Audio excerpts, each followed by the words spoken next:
What is going on, guys? Today we're talking about disc brakes. How do you check brake pads?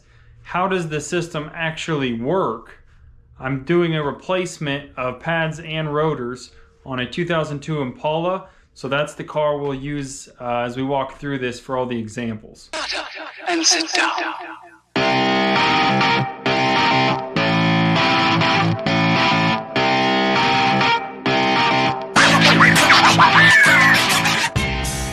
We're actually going to put the new rotor up in the vise to kind of walk through how these brakes actually work.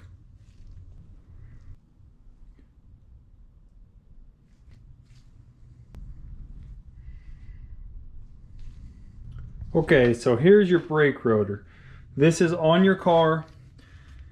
Your lug nuts actually come through these holes here. So this part spins with that axle, with the front bearing, whatever you're working on. So this is actually spinning along with your wheel. Now, when we want to stop the car, we basically need to cause friction on this disc. And the way we do that is with our brake pads, one on each side, and basically we just squeeze this brake rotor. So it causes friction, which slows the car down. Now what they use to cause the friction on the rotor is the brake pads. Now you've got one on each side, and basically once again what these do is these squeeze against that rotor on all four wheels to slow the vehicle down and to stop the vehicle. Now these pads will wear out. You see how thick that is? What we'll see on the car we're changing these on is this is a lot thinner, and we're going to walk through how to check that. Another question people often have is when their brakes wear out, a lot of times you'll get a squealing sound. The reason that is because this little guy right here, this is actually designed to, as this pad wears down, this will start rubbing on this metal rotor, which is going to cause a squeaking sound. That is to be an indication that your brakes are worn out and they need replaced. Now, there are a few other things that can happen with brake pads. If everything's working properly, the pads will wear out evenly. So they will look the same on both sides. Now, what will happen if you have an issue is maybe only one pad is wearing out and the other one looks almost new. Basically what that means is that you've got a caliper that's hanging up. So the way this works is whenever you press your brake pedal, you have hydraulic pressure that pushes these pads together.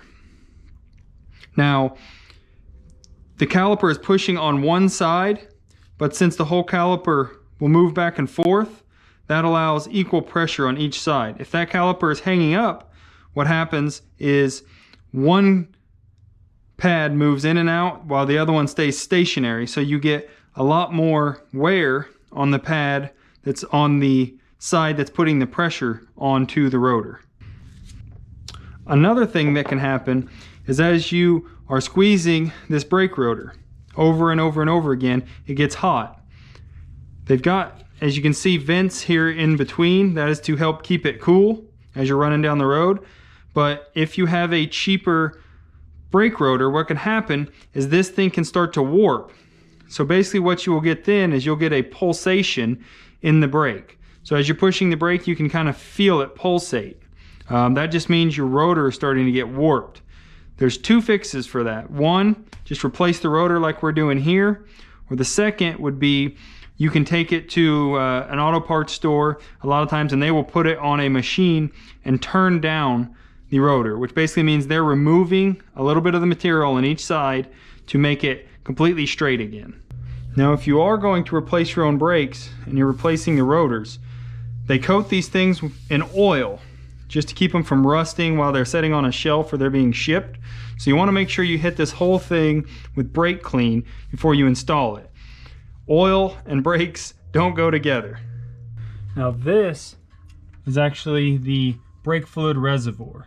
Now brake fluid is something that is oftentimes overlooked. It's very important to keeping the system working correctly. Basically, as you push your brake pedal, it's forcing fluid from your master cylinder out of these lines into each wheel. Now, as your brake fluid goes bad, it has the ability to absorb water. And what happens then is that lowers the boiling point. So as your brakes get hot, they can get to where the fluid is actually boiling. And when the fluid boils, you get air pockets within that system. And being a hydraulic system, air compresses, so that gives you a spongy brake feel. Brake fluid is something I would really recommend that everyone change. As that water gets into that system, like I said, the boiling point can lower, but that can also start corroding the metal components throughout the system.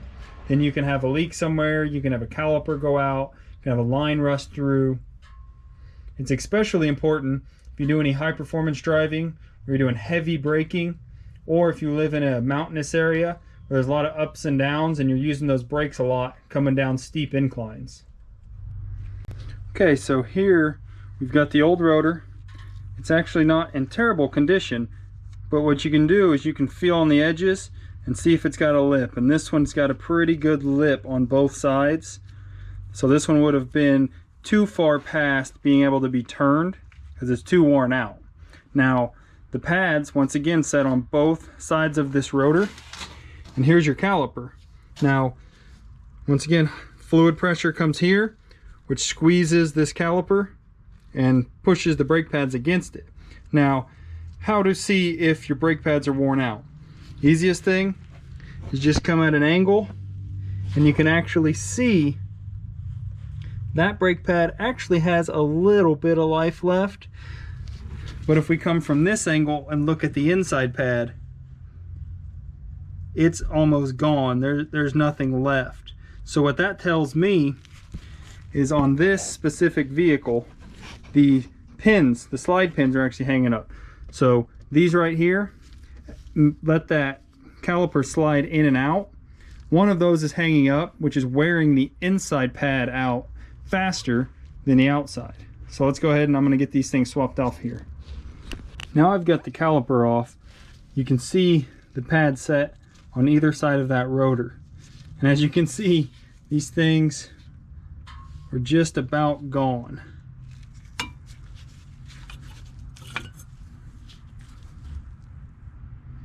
There was nothing left. So here you can see the difference between the thickness on a worn out pad versus the new pad. So as you can see, the process of checking brake pads is pretty simple. Even if you're not going to do it yourself, you could verify whether your car needs brake pads or not. You just got to get that wheel off and inspect those pads on both sides. Last thing I'm going to talk about in this video is anti-lock brakes. Get the question all the time, what are anti-lock brakes? So basically, if you had to panic stop your car and your wheels locked up, your front wheels, you would not be able to steer. So basically what anti-lock brakes do is when you slam on the brakes, there's a computer and an ABS module that is going to modulate those brakes. Basically, it won't let you lock the wheels up. And believe it or not, that actually makes your car stop faster by not locking that wheel up, but it also lets you keep the ability to steer in a panic stop situation. Hope you guys found this video helpful, and if you did, be sure to hit that like button and go ahead and subscribe to the channel, and I'll see you guys next time.